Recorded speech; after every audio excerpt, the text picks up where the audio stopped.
Na noite de 21 de novembro de 1992, em um bairro tranquilo nos arredores de Coimbra, um policial atendeu a uma chamada de uma família apavorada, os Moreira. À primeira vista, a casa parecia pacífica, comum. Mas no momento em que o policial entrou, ele soube que havia algo profundamente errado. Centavos, centenas deles, colados no teto do primeiro andar, brilhando suavemente sob as luzes do corredor, como moedas jogadas em um poço dos desejos ou um altar. A mobília não estava apenas bagunçada, ela tinha sido deliberadamente rearranjada. Mesas empilhadas sobre cadeiras, luminárias equilibradas em formações bizarras.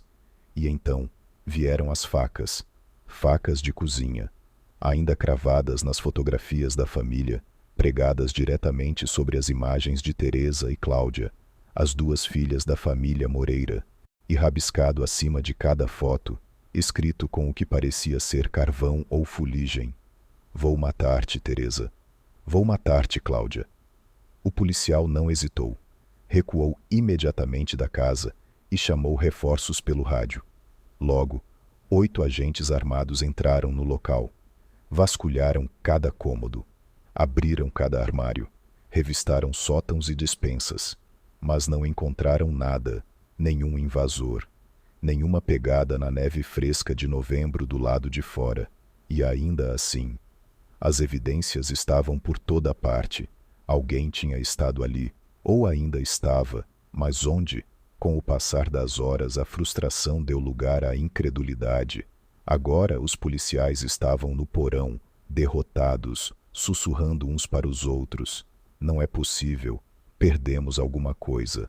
Foi então que um deles, o inspetor Duarte, se encostou na máquina de lavar e sentiu ela se mover. Clique.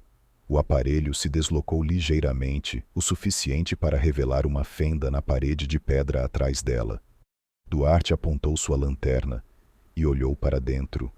Um túnel, escavado rudemente à mão, levando à escuridão. Ele se aproximou e então congelou, olhos, olhando de volta para ele. Lá dentro, agachado na parede, estava um adolescente, vestindo uma camisola feminina, um machado apoiado no ombro, silencioso, observando. O nome dele era Daniel Correia. Daniel tinha 16 anos quando a polícia o retirou da parede.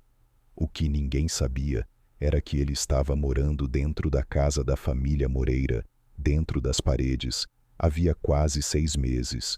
Tudo começou em maio daquele ano.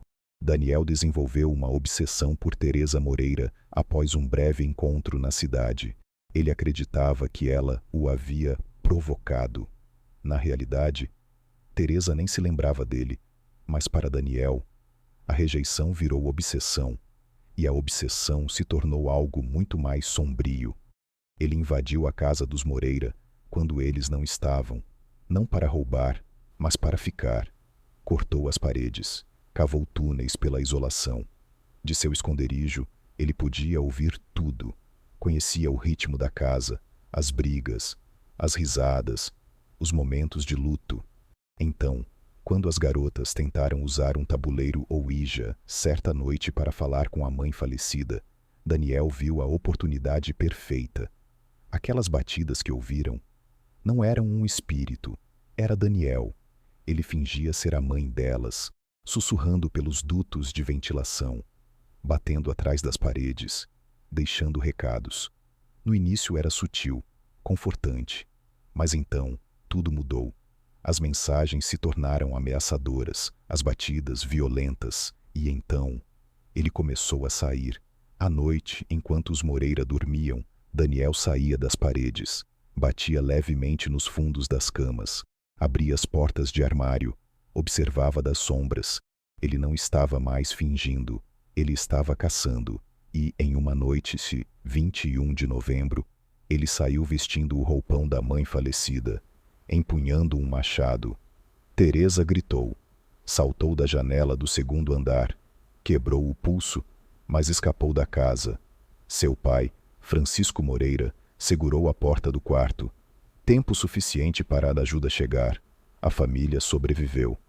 Mas ficou horrivelmente claro: Daniel tinha planejado matá-los. E o pior, o pesadelo não acabou ali.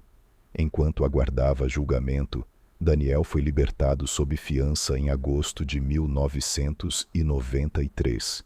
Apenas 3 meses depois, ele invadiu a casa da família Santos, perto de Braga.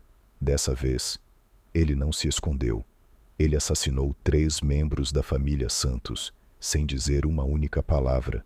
Um ataque brutal e sem sentido, frio, aleatório. Se Teresa não tivesse pulado daquela janela, os Moreira provavelmente teriam sido os próximos.